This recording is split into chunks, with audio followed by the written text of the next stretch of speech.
Alright guys, मैं हूं voice actor natty और आप देख रहे हैं actors and voice actor dubbing tip show. जो लोग डबिंग इंडस्ट्री से रिलेटेड है और नहीं भी, जो लोग ये प्रोग्राम देख रहे हैं और नहीं भी या देखने वाले हैं, उन सभी को मेरा प्यार भरा नमस्कार, आदाब और सत श्री अकाल। मैं हूं कृष्ण पंख स्टूडियो में, जो है महाड़ा 4 बंगलो, अंधेरी वेस्ट। और आज हम मिलने जा रहे हैं केतन सिंह और खुशी सिंह, जो ये स्टूडियो के ओनर हैं। तो आज वो लोग हमसे उनका तजुर्बा यानी उनका एक्सपीरियंस शेयर करेंगे। मिलते हैं। तो कैसे हैं आप दोनों? बढ़िया बढ़िया। और आप? बहुत बढ़िया, ठीक है।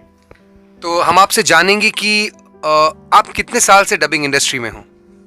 मुझे डबिंग इंडस्ट्री में लगभग मुझे 4 से 5 साल से ज़्यादा ही हो रहे हैं। और इस दौरान मैंने कुछ बड़े बजट की भी फिल्में की हैं और कुछ फिल्में रिलीज भी हैं मेरी। और अभी हाल ही में बॉलीवुड की भी कुछ मूवीज़ हमारे यहाँ हुई है। बढ़िया। और खुशी जी, आप? मैं भी 2 साल से हूँ और 2 साल से मैं डबिंग ही करती थी। तो डबिंग करते करते आज खुद का स्टूडियो है। तो बहुत अच्छा लगता है कि ये डबिंग करने की वजह से आज बहुत सारी चीज़ें सीखने को मिल रहा है। तो आज खुद का स्टूडियो है। और मैं एक बात बोलना चाहती हूँ, जितने भी डबिंग आर्टिस्ट हैं, आप लोगों को लगता है कि यहाँ तक आने के लिए कैसे, मतलब वहाँ तक कैसे पहुँचे होंगे इतना जल्दी, क्या कि मतलब कितनी मेहनत लगी होगी, क्या लगी होगी, वो सारी चीज़ें दिमाग में आती रहती हैं। तो मैं ये कहना चाहती हूँ कि मुझे यहाँ तक आने के लिए बहुत मेहनत करना पड़ा। अगर मैं बताऊंगी ना तो शायद आंख भर जाएंगे। तो मैं इतना ही बोलना चाहती हूँ कि जो मैंने मेहनत किया, जो मैंने डबिंग की, मुझे तो बोलना भी नहीं आता था एक्चुअली। मैं कभी बात भी नहीं करी किसी से, तो इसीलिए मुझे प्रॉब्लम होती है बात करने में। तो फिर भी मैंने हिम्मत की कि मुझे करना चाहिए। अब मैं डबिंग करने बैठ जाती थी, मुझे डबिंग करना नहीं आता था। तो सर जो थे, जो मुझे मार मार के सिखाते थे। तो मैं डबिंग करी, मैंने बहुत सारे डबिंग की। फिर मैंने सोचा कि नहीं, अगर मैं डबिंग कर सकती हूँ तो मुझे बहुत सारी मेहनत करना ज़रूरी था। तो मैंने किया। तो आज मैं यहाँ अपनी स्टूडियो में बैठी हूँ। एक सब होता है ना कि मैं ओनर हूँ, बट मुझे लगता ही नहीं कि मैं ओनर हूँ। क्योंकि मैंने जो मेहनत किया है ना, रात भर बैठ के मैं प्रैक्टिस करती थी और मैं सोती नहीं थी। वो हालत था कि मेरे पास, जैसे होता है ना कि मेरे पास खाने भी नहीं होते थे, इतनी प्रॉब्लम थी। फिर भी मैं हिम्मत नहीं हारती थी। मैं सोचती थी कि नहीं, मुझे करना है, मुझे कुछ आगे बढ़ना है। तो मैंने डबिंग बहुत मेहनत से सीखा। और मैंने जो लॉकडाउन के 1 साल में कितनी मैंने मेहनत की, तो उसके बाद आज मैं यहाँ हूँ। तो मैं ये कहना चाहती हूँ कि आप लोग कभी हिम्मत मत हारिएगा। और आप लोगों को बहुत सारी प्रैक्टिस करनी चाहिए। अगर ऐसा कुछ होता है कि जैसे कि आपको लगता है कि मैं नहीं कर पाऊँगी, कि मैं नहीं कर पाऊँगा, ऐसा कुछ होता है कि उस टाइम पे आपको सोचना चाहिए कि नहीं, मुझे प्रैक्टिस करनी है, मुझे आगे जाना ही है। तो उसके हिसाब से अगर आप आगे बढ़ते हैं तो बहुत आगे जाएंगे आप लोग। तो जैसा खुशी जिस दौर से कलाकार गुजरता है, वो तजुर्बा शेयर करना भी बहुत बड़ी बात होती है।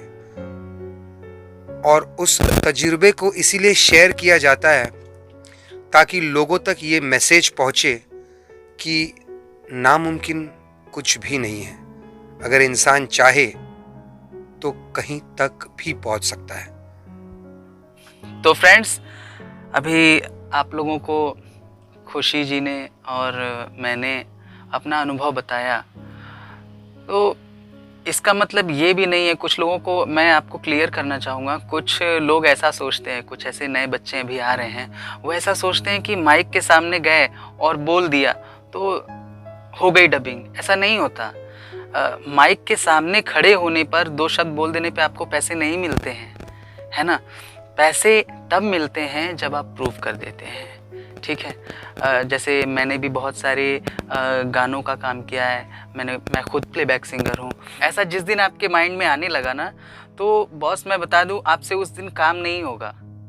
उस दिन आपके दिमाग में आप डबिंग कर भी रहे होगे ना, तो आपके दिमाग में चल रहा होगा कब बाहर निकलूँ, कब पैसे मिले और कब मैं घर को भाग जाऊँ। तो पता है क्या होगा, 1 दिन 2 दिन लोग आपको देखेंगे, काम देखेंगे, उसके बाद लोग भगा देते हैं। ये अपनी जो बॉलीवुड इंडस्ट्री है ना, और dubbing industry, voice over industry, ये बहुत ही अच्छी इंडस्ट्री है और उन लोगों के लिए बुरी है जो सिर्फ मतलब से आते हैं, जिन्हें पकी पकाई खिचड़ी चाहिए, है ना। पकी पकाई खिचड़ी बहुत कम लोगों को मिलती है और वो ज़्यादा चलती नहीं है, लॉन्ग लास्टिंग नहीं होती। मेरा अपना अनुभव है।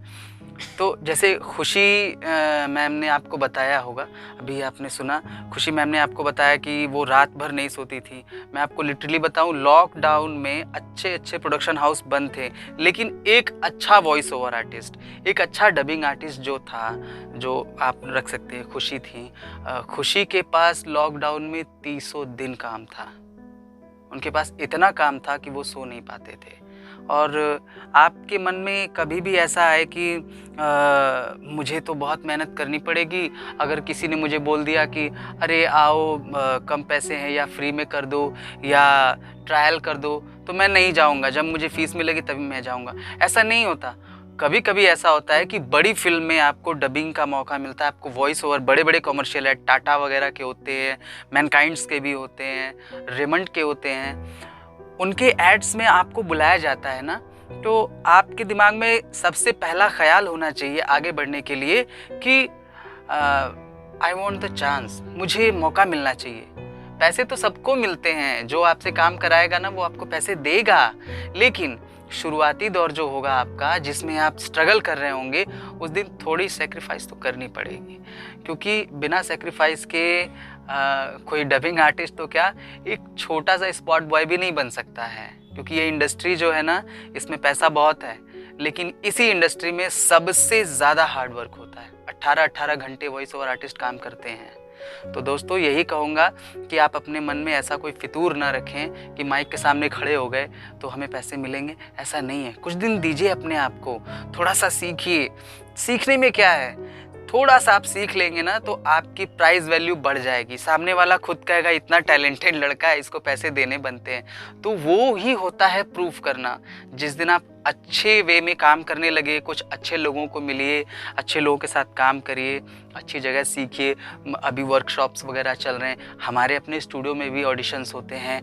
हमारे स्टूडियो में बॉलीवुड की फिल्मों की डबिंग होती है, फुल पोस्ट प्रोडक्शन होता है, सिंगिंग होती है, प्लेबैक सिंगिंग करते हैं। तो ये सब आपको मौके हमारे यहाँ मिल सकते हैं, वो भी फ्री में, जिसके लिए आपको कहीं पैसे नहीं देने, कहीं लाइन नहीं लगा ली, कहीं जाके आपको दरवाज़ा खटखटा के पूछना नहीं है कि सर ऑडिशन है कि नहीं।